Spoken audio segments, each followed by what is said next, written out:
only thing we have to fear is fear itself.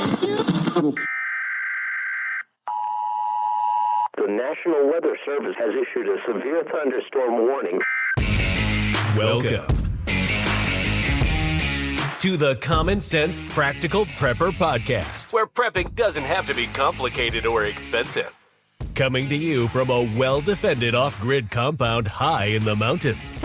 Coming to you from his Florida room in Richmond, Virginia. Neither off-grid nor well-defended, unless you count his chickens and cats. Here is your host, Keith. Hey everybody, this is Keith, and welcome back to the Common Sense Practical Prepper Podcast, December the 6th, 2025. A couple administrative items at the front end. I want to thank everyone who placed an order through the Augustin Farms affiliate link in the month of November. The grand total that I will be donating to the Chesterfield Food Bank is $50.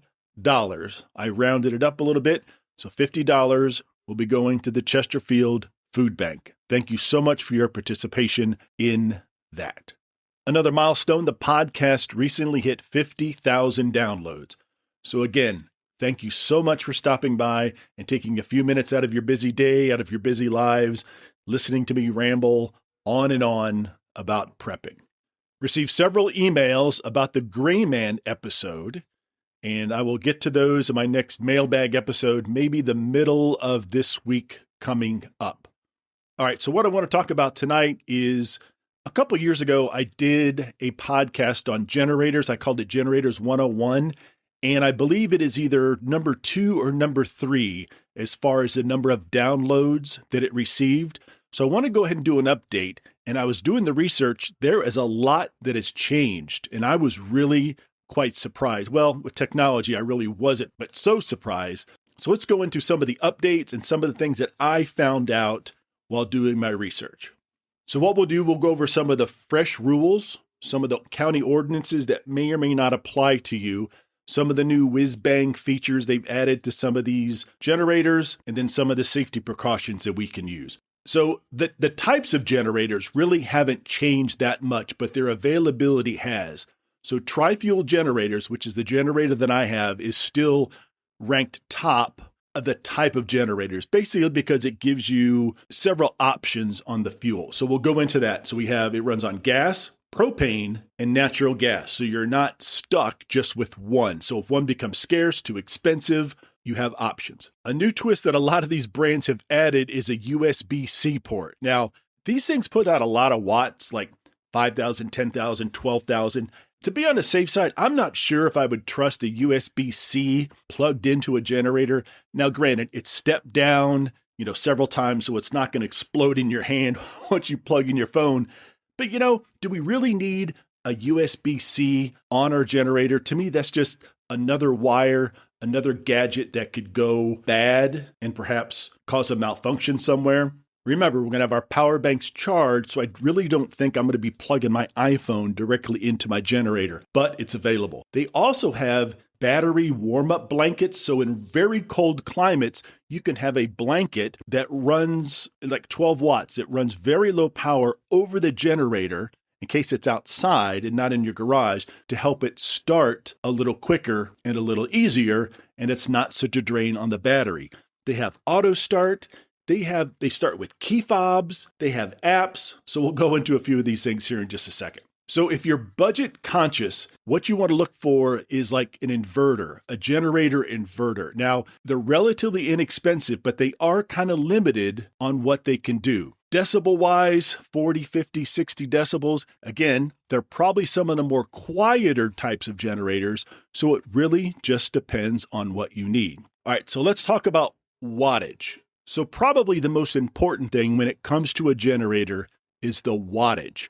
How much do you need? Right underneath wattage is how you're going to fuel. So number 1 is wattage. Number 2, in my opinion, will probably be the type of fuel and how you're going to run your particular generator. So when it comes to your dual fuel and your tri-fuel generators, we have to remember about the wattage splits. So we'll start from the beginning and talk about how much power you might need. So a standard household fridge in the United States is about 500 watts running and about 1,400 watts in the surge. What I mean by surge, it's when you first turn it on. It's going to get that first blast of electricity, high wattage to get it started, and then it's going to step down, and then it's like when you start your car in the cold, 2,000 RPMs or whatever it happens to be. Then as the car warms up, the RPMs drop down to 400, 500. Cars and trucks are all different.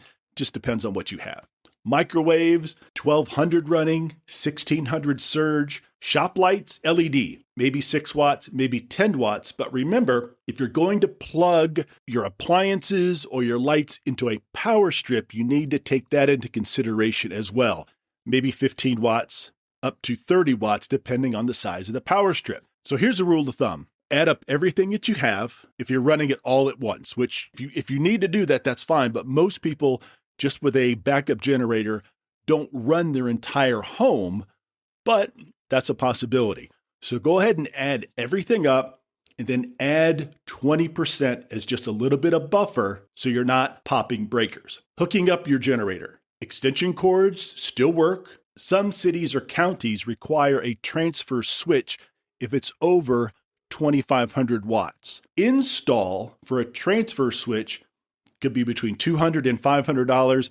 It just depends on where you're located and then who you hire. If you yourself are a good electrician or a good DIY electrician, you can save yourself quite a bit of money. Very, very important when you're using a transfer switch to tie into your main panel. So a transfer switch, very simple terms. You have your generator sitting over here and you have your main panel to your house. You can put in a transfer switch so when the power goes out, you can go outside, turn on your generator, and then it starts powering whatever you have it plugged into in the main panel. So for the sake of conversation, we have a 10,000 watt generator in the garage. It's hooked up to our main panel. The power goes out, everything goes dark, everything stops. You go out. You can flip the transfer switch on your main panel, which basically says, okay, power coming from my generator. You flip all your breakers off, you flip on the generator starts running, and then you go back to your panel and you start clicking the breakers that you want. If you have a whole home generator, that's a no-brainer, but I don't. So I'd keep the AC off, I'd keep the furnace off, and I would go, okay, I want the kitchen lights, I want the fridge, I want the freezer, I want the microwave, a couple things in the back of the house to be powered. So I'm basically telling it what I want to power. The great thing is that it's very simple to use, relatively speaking, but you need to be very, very careful in that if you don't know what you're doing when you're hooking up a generator to your home panel, get a professional because you do not want to backfeed the grid. So basically, you need to isolate your generator from the grid. Because if you don't, you flip on that generator, electricity is not only going to your house, it's going back into the panel and back down the power lines.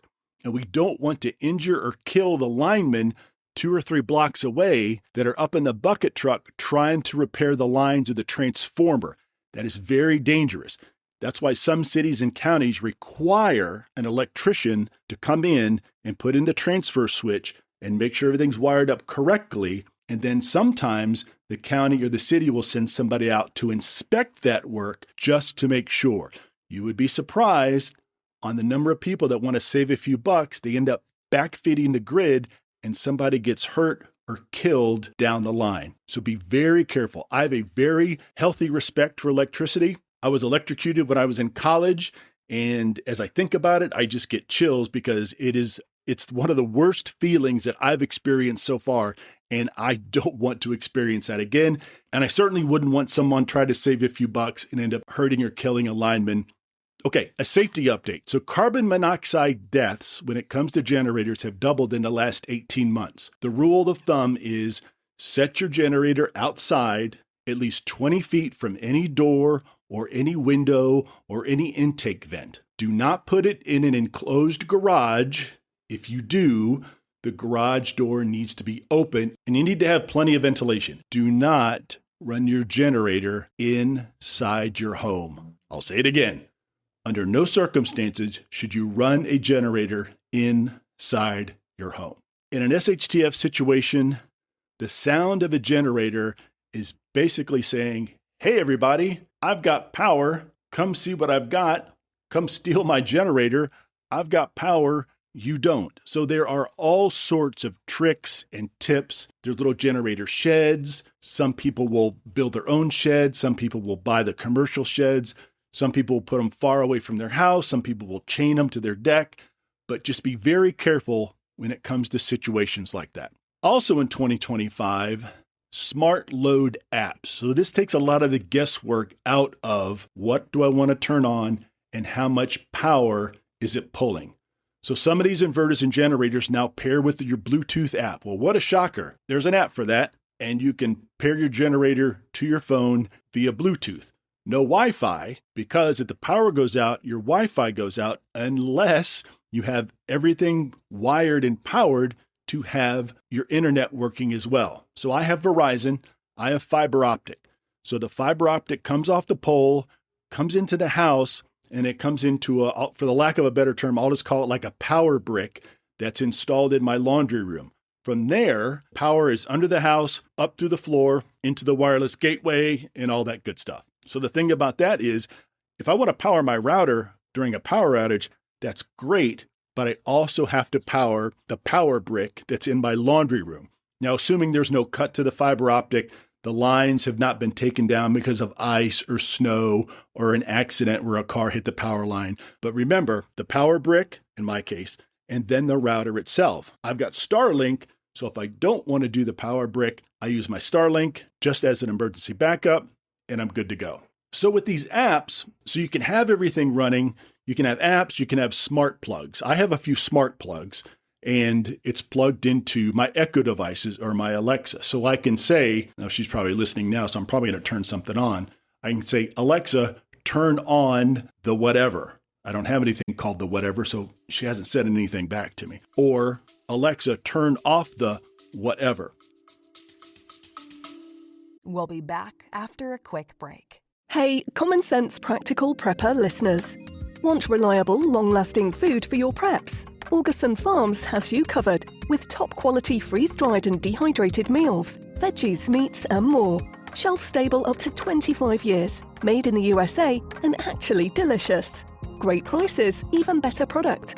Use my affiliate link in the show notes. Don't forget to use the coupon code PODCASTPREP at checkout for an extra 10% off. Stock up now and prep smart. Back to the show.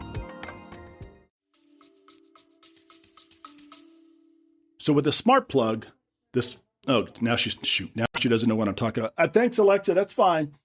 So with the smart plug, it's plugged into the wall, and then let's say the light is then plugged into the smart plug. So if you have that part of the house powered, you can have the power going. So instead of having to get up and flip on the light, you can have it in the smart plug.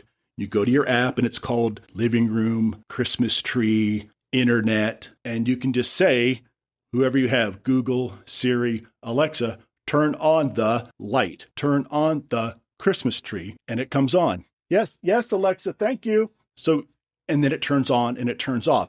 That saves you from having to get up and turn the device on or off.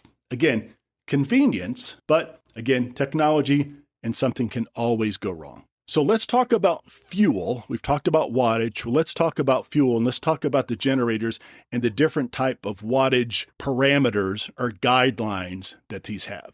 So let's take a 5,000 watt, a 5 kilowatt tri-fuel generator running at about half load. Again, it's only going to pull the amount of power that it needs. So if you have a 10,000 watt running generator, it's only going to pull what it needs, 2,000, 3,000, 5,000. So this 5 kilowatt tri-fuel running at half load for gasoline, about 1.8 gallons per hour, about 1.6 gallons of propane, and 0.25 cubic feet per minute of natural gas.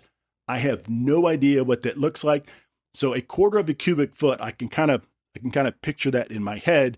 But if it's not gallons or liters or pounds or inches, I have a hard time visualizing that. So let's talk about the fuel, the different types of fuel, and what they do. So a standard 20-pound propane tank gives you about 12 hours, 20 gallons of gas, about 8 hours. Again, depends on what you're running and how long you're running it for. most folks forget about the running time and then the wattage. So make sure you do the math ahead of time. It makes sense because if you're going through your house and you're saying in the summer, I want to power X, Y, and Z in the event of a power outage, or in the winter, I want to run X, Y, and Z through my generator, then you need, like I said before, gather up all the wattage as if everything is on at the same time, add 20% as a buffer, and then that's what you need. Again, don't forget about the surge. And if you have a tri-fuel generator and you have all three, gas, propane, and natural gas, go ahead and try it on all three. Rotate. If you want to use propane one time, you want to use gas the second time, always use what's available to you. Now, when it comes to the long-term storage of gasoline, every 3 months, every 6 months, make sure you use that. So if you have a 5, 10, or 20 gallons of gas on standby, and it's coming up on 3 months or 9 months, however long you're comfortable storing your gasoline, throw it in your car, throw it in your truck, and then after work, go ahead and fill them back up and set those back in your garage. So if you're planning to run a 9,000 watt load, propane and natural gas probably won't cut it for an extended period of time. So gasoline is going to be best in that situation. Your 5-gallon jerry cans of gasoline, they're very easy to store. With the propane, when you hook it up to the propane tank, now they have the 100-pound tanks, the 20-pound tanks. Again, it just depends on how much you think you're going to need. If you live in a part of the country, you live in the part of the world that gets a lot of snow, a lot of really bad winter storms, and you want to run on propane, you might want to consider the larger 100-pound tanks. You could have 2 or 3 of the 20 pounds. You hook them up to your grill anyway, and a lot of these generators have little quick releases. Again, they've really come a long way as far as efficiency and some of the availabilities. So let's talk about some of the wattages. So what I did, I went to Amazon real quick, and let me throw just a couple prices out here.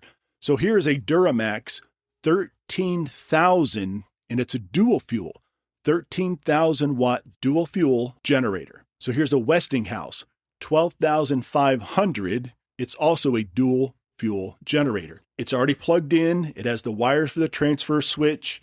It has the app. It has the USB. So here's the thing when looking at this, you see it, you're like, ooh, 12,500. Oh, 13,000. That's exactly what I need. But if it's a tri-fuel or if it's a dual fuel, make sure you go down and read the fine print and see exactly what it can do. So with that 13,000 watt generator, its starting wattage is 13,000. It runs on gasoline, it runs at 10,500. So once you turn it on, 10,500 is all you're going to get out of that. So again, take into consideration the surge of some of the larger appliances that you're going to plug in. They have a few things. One is called a gen tent or a generator tent. It's a cute little gadget. It's flame retardant, heat resistant, and it's basically a little waterproof hat or a waterproof umbrella that you can put over the generator. Yeah, it's kind of neat. And if you're not worried about somebody stealing it, then that is certainly an option. If you don't have it in a little shed, again, that's another option. So here is another one that I looked at that was really kind of interesting. So let's go back to the Westinghouse 12,500. So the 12.5 kilowatt generator. It runs on, so it's a dual fuel. It runs on gas and propane. So it's 9,500 running watts and 12,500 peak or surge on gasoline. With propane, its running is 8,500, so 1,000 watts less than when it runs on gas. So the propane max for the running is 11,200. So it needs 11,200 to start its own little surge, and then 8,500 on propane. So 1,000 watts is quite a bit. So again, if you have the propane and you don't have a big load that you want to run, running it on propane might be perfect. This one has a remote start, a 12-volt battery charger, and it has a little bundle. It has the key fob, the extra oil filter. It has a quick connect for the liquid propane. So all in all, a pretty nice looking generator. But again, they are all over the place when it comes to prices. I've seen them at Costco, relatively inexpensive. They were actually less expensive than they were on Amazon, depending on the sale. Let me flip through a couple more here. So Wen, W-E-N, it's a very good brand. It's an off brand, but I have several of their power tools and they work well for me. So they have an 11,000 watt and it runs 120 or 240, which is kind of important. It depends on what you want to plug into it. Now, when you look at some of these generators, make sure you're paying attention to, I guess, the panel on what you can plug in. Now, some of these will have like an RV plug. I call it like a 50 amp plug, a 30 amp plug. Some of them will have 4 or 5 just regular household plugs. Some will be grounded, some won't. Again, if you're going to get a power strip, spend the extra money and get you a very robust power strip with its own breaker. So in case something happens, it trips the breaker on the power cord and you don't hurt the device or you don't hurt the generator. So looking at some of the stats on this Wen 11,000 or 11K. So 11,000 surge on gas, 8,300 running, propane, 9,500 surge, 7,500 running. So that's even less than what we spoke about before. It switches between 120 and 240 automatically, electric start. It's got a key fob, 6.5 gallon gas tank, and it says 6.5 gallons provides up to 8.5 hours of half load runtime. So that's what they say. Again, individual mileage may vary. So this one has 4 120 volt GFCI outlets, 1 120 30 amp twist lock, which I call like an RV plug, a 120 240 50 amp outlet, a cigarette lighter plug. It's got a couple USBs. Very important. Again, a million different variations out there. So take the time and do the research and figure out what is going to work for you. So again, never run it inside. Take the time, do the research. I know it seems kind of nitpicky, but when it comes down to, a 13,000 or a 14,000, or they make 16,000, these things are monsters. Now, a 16,000 watt generator probably, unless you live in a McMansion, will probably work as a whole home generator. But if it's going to run your heat, going to run your AC in the summer, it's 240, that's high voltage, and just make sure it has the capacity. You have the ability to plug it into the transfer switch, into the main panel. Some of these, when you get them wired correctly, they have a type of feature that when the power goes out, it is so quick to start and turn on that you won't notice it. And if you do, it'll be just for a very brief second. These Generac whole home generators, they say that they are so quick to power up that you'll never know that the lights went out. The lights won't flicker. You won't lose internet connectivity. If you're on your desktop at the time and the power goes out, they say it will kick on quick enough that it won't blip, you won't lose your connection, and it's just like nothing ever happened. Again, that's one of the features that they tout, and apparently it works. So a lot of people completely hands off. They just want it to come on and just do its thing. A lot of people have these whole home generators, and they're actually tied in to the natural gas line. So they don't have to worry about a tank. Power goes out, generator comes on, and they don't have to worry about necessarily the load or how much fuel. I have to go out in the yard. I need to check the tank. I forgot how full that was. The tank half full? Was it 3/4 full before the power outage? The gas. Do I have 10 gallons left? What about that? No, I mowed the lawn last week, so I probably used 2 or 3 gallons. If you're hardwired into the grid, in this case, natural gas, that's something you don't have to worry about. But if you flip over to an SHTF situation, do you really want to be dependent on the city or the county and their natural gas? Eventually, the infrastructure, the pumps, and all the gadgets and computers that get that natural gas to your generator are going to fail. So if that is your only means of backup power and it's nice and cold outside and the power goes out, that's great. You're nice and toasty and nobody's the wiser. SHTF situation, you're going to have a different story. Whether the grid goes down in 2 days, 5 days, it will fail eventually. The computers will go down, the pumps will go down, and so will your supply of natural gas. Again, it's all what you want. It's all the different applications you can have. They're very, very useful. So be very careful. They can be very dangerous. Do your research. The last thing I want you to do, and again, I'm not an electrician by any stretch. The last thing I would want somebody to do is to run out and get a generator. They bring it home, and then they quickly realize 3 weeks later or 3 months later when they need it, it doesn't pull enough watts for what they need. Now, Could you probably take it back and return it to Home Depot or Amazon? Sure, absolutely. But do you really want the hassle of dragging that 200 or 300 pound unit? Now they're on wheels, most of them, dragging that unit all the way back to the UPS store or wherever you need to return it. If you had just done a little more research ahead of time, you can save yourself that headache. Costco, Sam's Club, BJ's, all of these places, Home Depot, all the big box stores have sales. A lot of them have really good prices right now. And then once spring hits, like, oh, be safe from the summer storms. Here's our generator sale this time of year. Be safe from all the winter storms. Here's our generator sale. So they're out there, tons of different options. Just take a few minutes and go ahead and do your research, and you'll be a lot better off for it in the end. All right, folks, thanks for stopping by and listening. Thanks again for the folks that participated and purchased items through the Augustin Farms affiliate link. I will stick the affiliate link in the show notes, and there'll probably be a commercial somewhere in this podcast letting you know the details about that affiliate link. All right, folks, I hope everybody's having a good, safe weekend. I'll talk to you very soon. And as always, be safe out there, take care of one another, and until next time. Thanks for listening to the Common Sense Practical Prepper Podcast. Be sure to subscribe so you don't miss an episode. While you're at it, help spread the word by leaving a rating and review.